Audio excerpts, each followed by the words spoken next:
arrêter d'être complètement naïf. Donc là, comment est-ce que ça va être possible? Ben, en fait, de mon point de vue, c'est un peu des raisonnements qui normalement se trouvent chez les révolutionnaires un peu violents, que je ne suis absolument pas d'ailleurs. Je suis plutôt convaincue de la révolution des idées et par le consensus et la diplomatie, par exemple, que par l'impact frontal, c'est comme ça. Je n'ai pas de difficulté à discuter avec des personnes plus virulentes dès lors qu'elles me respectent. Il n'y a pas de souci. Mais voilà, vous voyez, je ne partage pas du tout ça. Donc en fait, là où il va falloir réfléchir actuellement, puisque cette idée peut venir un petit peu de ce genre de théorie-là, mais en douceur, voilà, ça va être de se dire, ça va être à chaque acteur individuellement d'entrer en responsabilité pour avoir à choisir la démarche la plus vertueuse ou à tout le moins équitable dans son intervention sur la sphère économique.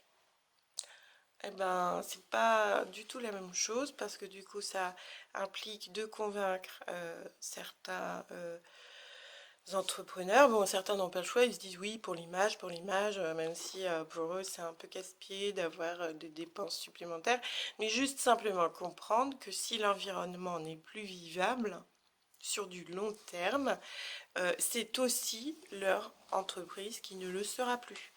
Donc c'est très intéressant de lire du Klaus Schwab, mais avec le bagage intellectuel qui va avec, parce qu'effectivement, quand j'ai lu ça, je me suis dit, attention, quelqu'un qui n'a pas trop pour habitude de prendre du recul et de penser à long terme, quelqu'un qui est uniquement dans une logique un petit peu de trader, par exemple, du moyen terme ou du court terme, lui, ce genre de questionnement, il va pas l'avoir, c'est normal, et c'est comme ça qu'il est bon dans ce qu'il fait.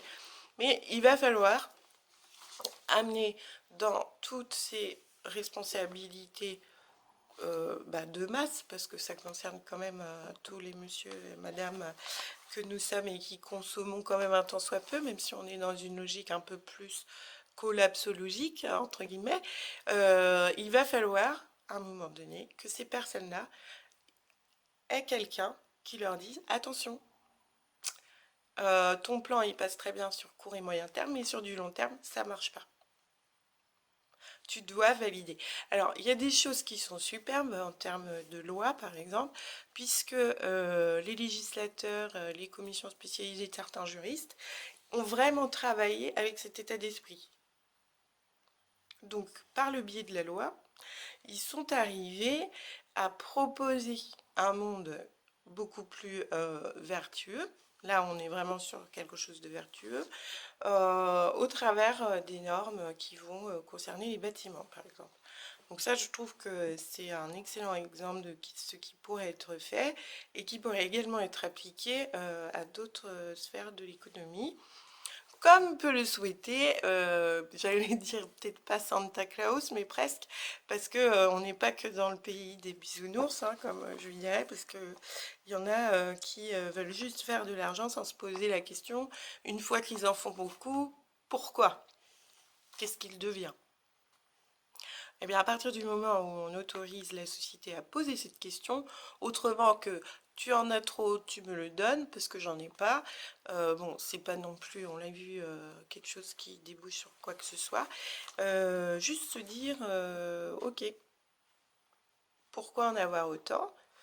S'il y en a autant, quels sont des besoins qu'on va dire raisonnables à échelle d'hommes, à échelle d'entreprise, à échelle de multinationales, mais tout ceci inscrit quand même dans les besoins réels de l'être humain au XXIe siècle. Donc je vous conseille cette lecture. C'était Laurie Dubois pour Les Sommes de toutes les peurs. À bientôt.